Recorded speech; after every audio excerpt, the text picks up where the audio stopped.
డబ్బు, అనారోగ్యం, ఉద్యోగం, వ్యాపారం అప్పులతో బాధపడుతున్నారా? వెంటనే జేకేఆర్ గురువు గారికి కాల్ చేసి ఈ వెబినార్ లో జాయిన్ అవ్వండి. హాయ్ హలో నమస్తే, welcome back to Suman TV.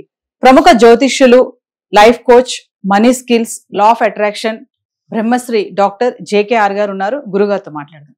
నమస్తే గురుగారు. నమస్కారం అమ్మా. గురుగారు, మరి అక్షయ తృతీయ వస్తుంది.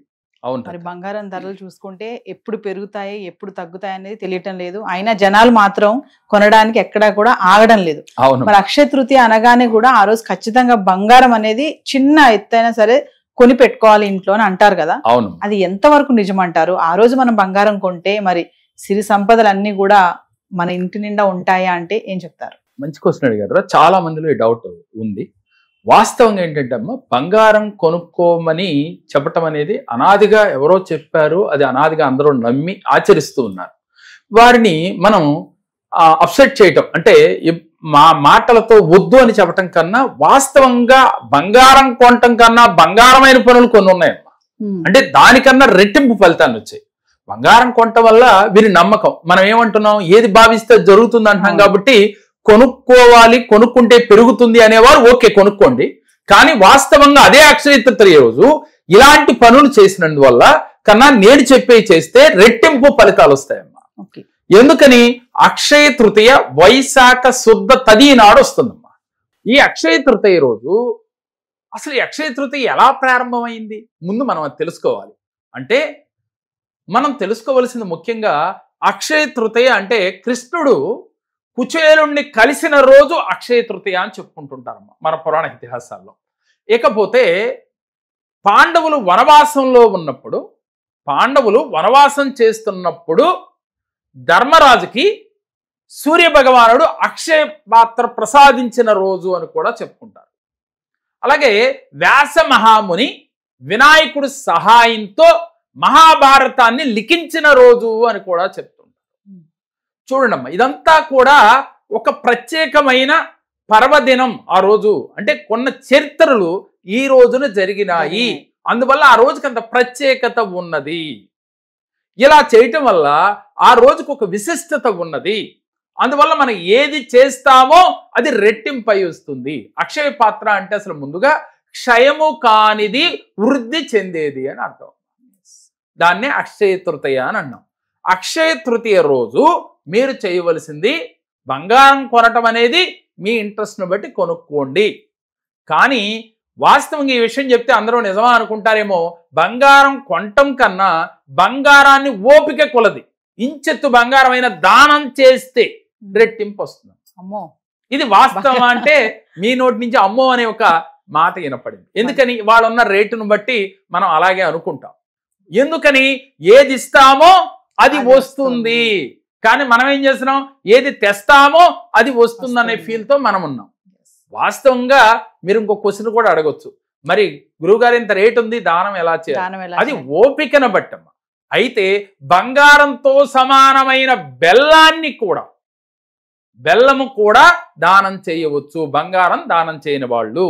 దీంతో పాటుగా గొడుగులు దానం చేయాలమ్మ. వైశాఖ మాసము అనగానే ఎండల్లో లేని వాడికి గొడుగులు దానం చేయాలి. అలాగే చెప్పులు దానం చేయాలి. ఎన్నిటికి మించి మనం చలివేంద్రాలు ఏర్పాటు చేసి వాటర్ని 10 మందికి వితరణ చేయాలి. ఇది అక్షయ తృతీయ రోజు గనక ప్రారంభించి మీరు చలివేంద్రాలు పెట్టి ఏర్పాటు చేసినా, లేదు ఆ రోజున లేని వారికి గొడుగులు దానం ఇచ్చిన, లేక చెప్పులు దానం ఇచ్చిన, వస్త్రాలు దానం చేసిన, అలాగే అన్నదానం చేసిన, మనం ఏది దానం చేస్తామో ఇది 7 జన్మల వరకు కూడా మనకు సరిపడా వచ్చేస్తుంది. ఆ రోజు చేసే దానం మనం మన పిల్లల తరాల వరకు తరగని సంపదలు రావాలంటే, ఒక మనిషి హ్యాపీగా ఆనందంగా ఉండాలి అంటే మనకి తినటానికి తిండి, బట్ట, నీరు, ఉండటానికి ఇల్లు ఉంటే హ్యాపీగా ఉండగలం. అయితే మనం ఎప్పుడైతే లేని వారికి దానం చేస్తున్నామో దానికి రెట్టింపు మనకి తిరిగి వస్తుంది. మనం ఏం చేస్తాం, బంగారం కొనుక్కుని అమ్మవారి దగ్గర పెట్టి పూజిస్తూ ఉంటాం. సరే, తప్పు లేదు, బంగారంలో కలిపురుషుడు ఉన్నాడు అని చెప్తుంటాం అమ్మ. వాస్తవంగా మరి కలిపురుషుడు ఉన్నప్పుడు ఎలా ఉంటది? కలిపురుషుడు అంటేనే తెలిసింది అందరికీ.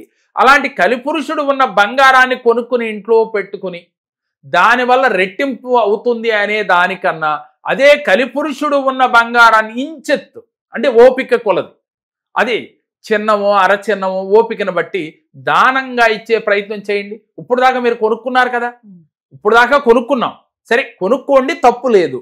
కొనుక్కున్న దాంట్లో ఇంచెత్తు దానం చేసే ప్రయత్నం చేయండి. అంటే గురువు గారు ఇక్కడ ఒక విషయం అర్థం కాలేదు నాకు. అంటే జనాలకి తెలియకేనా అక్షయ తృతీయ రోజు బంగారం కొనుక్కోవాలి, అది కొంచెం అయినా సరే, 1 గ్రామ్ అయినా సరే, 1/2 గ్రామ్ అయినా సరే కొనుక్కోవాలి అనుకుంటారు. కానీ మీరు అన్నట్టుగా మరి గొడుగులు దానం చేయాలంటున్నారు, చెప్పులు దానాలు చేయాలంటున్నారు, బంగారం లాంటి పనులు కూడా చెయ్యాలి అంటున్నారు ఆ రోజు. మరి ఇవి తెలియదు అంటారా? తెలియక, లేకపోతే బంగారం కొనుక్కొని పెట్టుకోవాలి మన ఇంట్లో, హస్బెండ్ తో గొడవ చేసుకొని నాకు ఖచ్చితంగా ఈరోజు గోల్డ్ కొని ఇవ్వాలి అని చెప్పేసి చేసే ఆడవాళ్ళు కూడా చాలా మంది ఉన్నారు. వాస్తవం ఏంటంటే తల్లి, అంటే అక్షయ తృతీయ రోజు మనం ఏం చెప్పుకుంటున్నాం, ఏదైతే మనం తెచ్చుకుంటున్నామో అది రెట్టింపు అవుతుంది అంటున్నాం.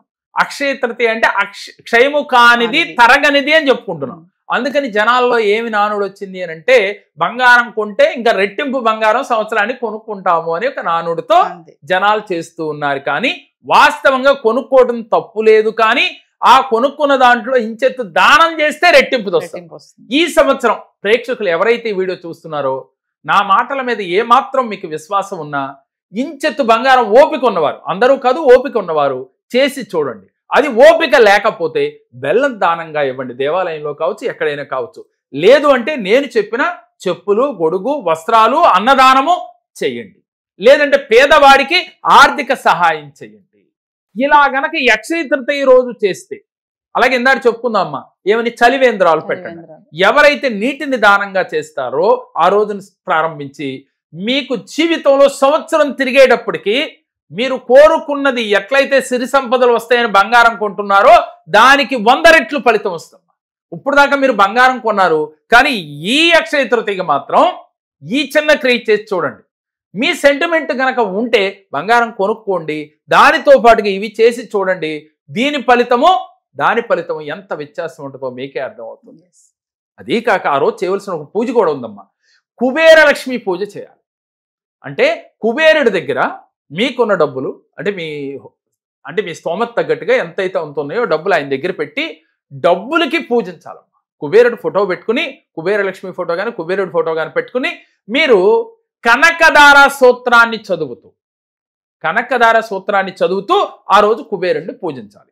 ఎవరైతే పూజించి మేనిఫెస్టేషన్, అఫర్మేషన్, విజువలైజేషన్ ఎవరైతే చేస్తారో, మరలా సంవత్సరం అక్షయ తృతీయ వచ్చేసరికి మా జీవితాలలో మీకు ఏమేమి కావాలనుకున్నారో, బంగారం రెట్టింపు కావాలంటున్నారు, అయినట్టుగా భావన చేయండి. అలాగే మీకు కారు కావాలి, ఇల్లు కావాలి, అలాగే వివాహాలు కాని వాళ్ళు వివాహాలు కావాలి అంటే అక్షయ తృతీయ రోజు ఏదైతే తలుస్తామో అది రెట్టింపై వస్తుందమ్మా. అంటే అనుకూలంగా వస్తుంది. రెట్టింపు అనే దానికన్నా అనుకూలంగా వస్తుంది. కాబట్టి మీరు ఎవరైతే ఈ సంకల్పం చేస్తారో అక్షయ తృతీయ రోజు ఈ యొక్క కనకదార సూత్రం చదివి కుబేర లక్ష్మి పూజ చేసి మీకు విజయం తథ్యం, కోరుకున్న జీవితం వెంటనే పొందవచ్చు తల్లి. ఆ రోజుకి అంతటి ప్రత్యేకత ఉంది. ఒకసారి మన క్లాసెస్ గురించి తప్పకుండా అమ్మా. ఏప్రిల్ నెలలో జరిగే మన క్లాసులో ఎవరైతే పాల్గొంటారో వారి జీవితంలో 0 నుంచి హీరోలుగా ఎదగాలంటే ఏం చేయాలి, ప్రతినిత్యం మన జీవన విధానం ఎలా ఉండాలి, మనకి ఎలాంటి అఫర్మేషన్ చేయాలి, ఏ సమయంలో చేయాలి, షట్చక్రాలను ఎలా యాక్టివ్ చేసుకోవాలి, పంచభూతాలతో ఎలా మమేకం అవ్వాలి, ఇలా మరిన్ని వివరాలు తెలియచేసి ఇంట్రెస్ట్గా ఈ క్లాసుని 7 days లో మీ జీవితాలలో అద్భుత ఫలితాలు వచ్చేట్టుగా చేయటమే మా మణి మంత్ర ఉద్దేశం. కాబట్టి ఎవరైతే ఇంట్రెస్ట్గా ఉన్నారో రిజిస్ట్రేషన్ చేయించుకుని మీరు ఈ క్లాస్లో జాయిన్ అవ్వాల్సిందిగా కోరుతున్నాం. నా పేరు మహేశ్వరి. నేను ఇదివరకు చాలా సమస్యలు ఉండేదాన్ని, కానీ జేకే సార్ దగ్గర వచ్చిన దగ్గర నుంచి కూడా చాలా సమస్యల నుంచి గట్టెక్కాను. నేను అన్ని విధాలా చాలా మంచి జరిగింది నాకు. అందుకే నా పిల్లల గురించి కూడా మళ్ళీ నేను సార్ దగ్గర వచ్చాను. సో వ్యూవర్స్, మరి ఎవరైతే ఈ వీడియోస్ చూస్తున్నారో స్టార్టింగ్ నుంచి ఎండింగ్ వరకు చూడండి. ఏప్రిల్లో జరగబోయే గురువుగారి ఆన్లైన్ క్లాసెస్ కి, మనీ మంత్ర క్లాసెస్ కి ఎన్రోల్ చేసుకోవాలనుకున్న వాళ్ళు కింద కనిపిస్తున్న నెంబర్కి కాల్ చేస్తే మా టీం మీకు అందుబాటులో ఉంటుంది. నమస్తే గురువు. నమస్కారం.